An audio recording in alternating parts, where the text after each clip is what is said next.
What? Made some spares. So I can do my laugh. Ha ha!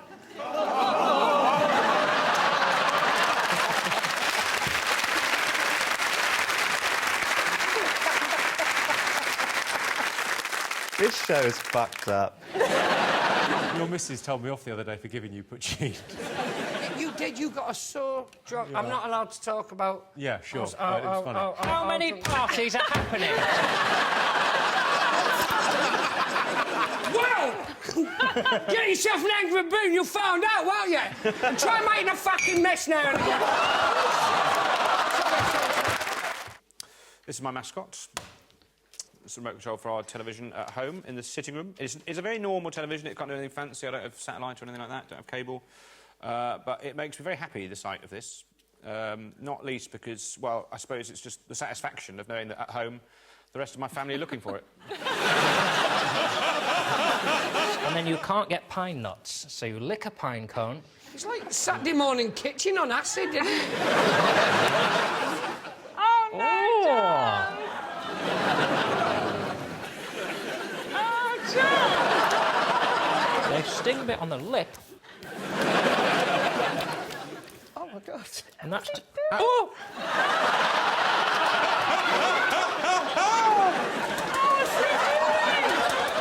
Got some more? Oh, you knocked over. Yeah.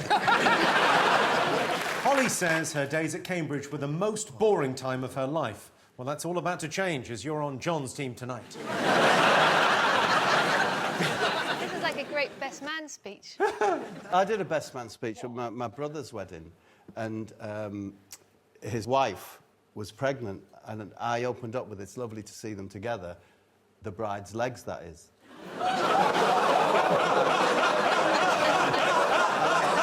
I promise you that the bride's family left the restaurant.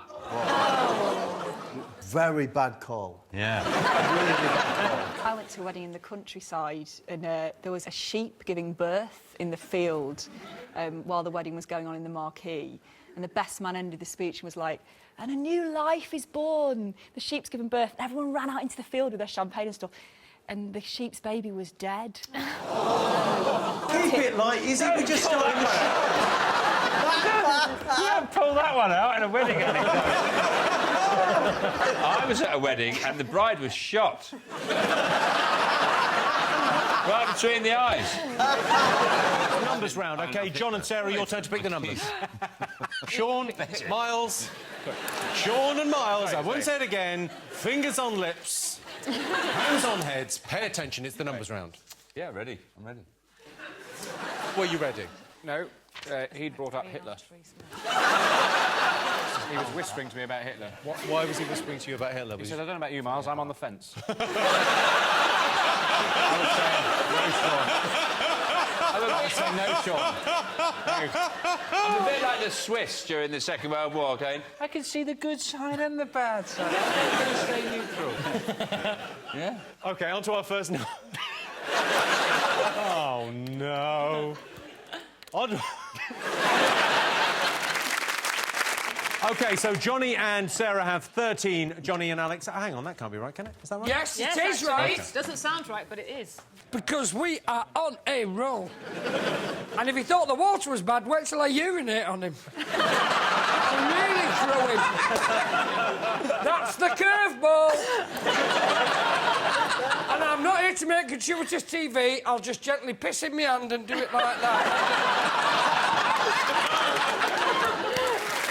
John keeps his DVDs in alphabetical order, which means no matter what film he wants to watch, he can go to his DVD shelf and know instantly how anally retentive he is.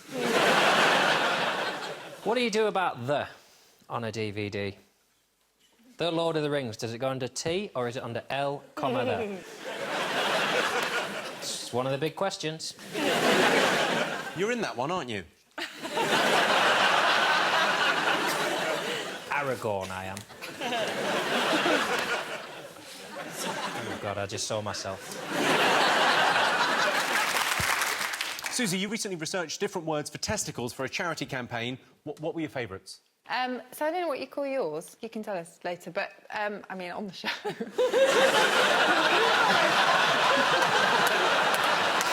know what I call mine. Huey, Louie and Dewey.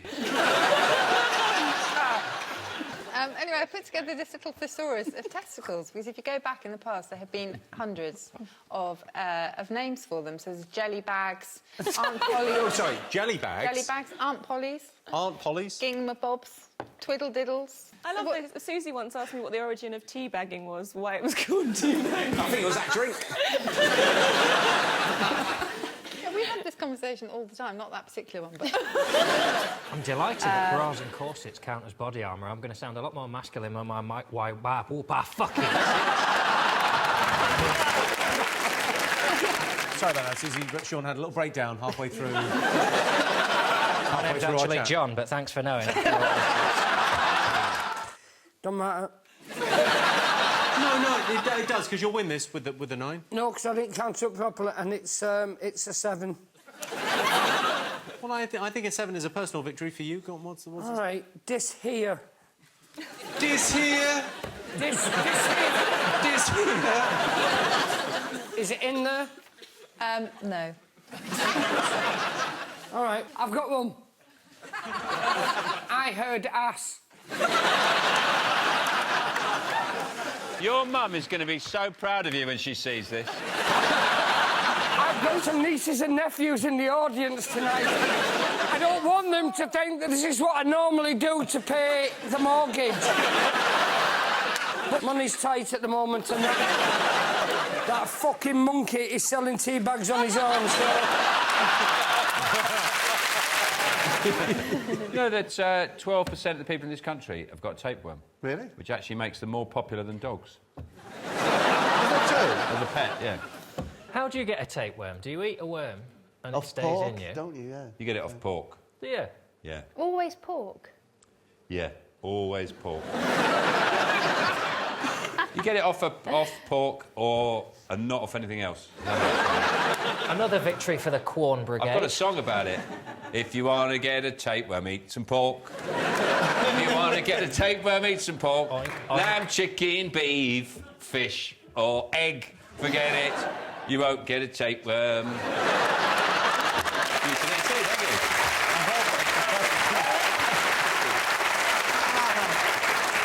you? Did someone upstairs Google if you get tapeworms from pigs? How do pigs get them?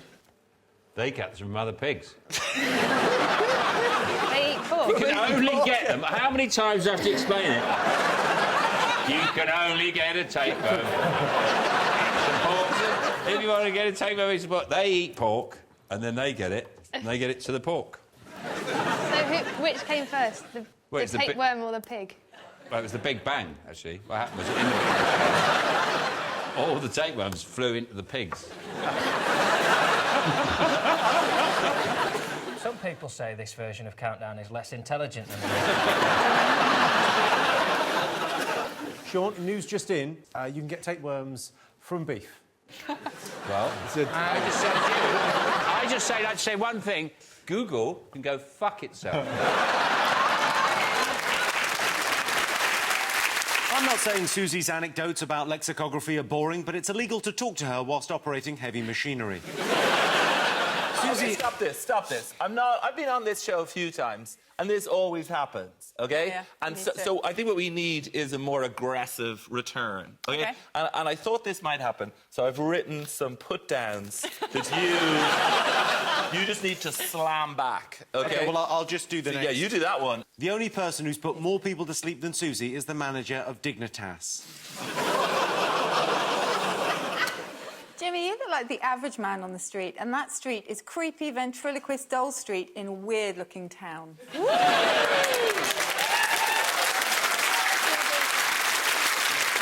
We've got 2 more of those, so if anything else comes... We've got 1 more of those. We're ready. S. Oh. Sorry, I'm auditioning for porn at the same time as Oh, that's nice. Will you be eating fondue throughout the evening? I might give it a go. I mean, it's very... I mean, I probably shouldn't say this, but it's very, very, very cheesy. You know, oppressively cheesy. I mean, it's like a gallon of cheese in there. Anyway, Is there anything in the contract that would suggest that you maybe shouldn't say, oh, my God, it's too cheesy? I've got to speak out at some point. Go on, get it down, you. Oh, it's so cheesy. Would anyone else like some fondue? I mean, I'll have a bit of fondue. Help me out, there's a... Yeah. A bit of fondue. You've got to use different forks, otherwise there's germs. Don't worry, John, there's no germ on the planet that can survive that boiling cheese. just throw a bit of... Yeah, was that... You know, you can have other fondues. You don't have to be cheese.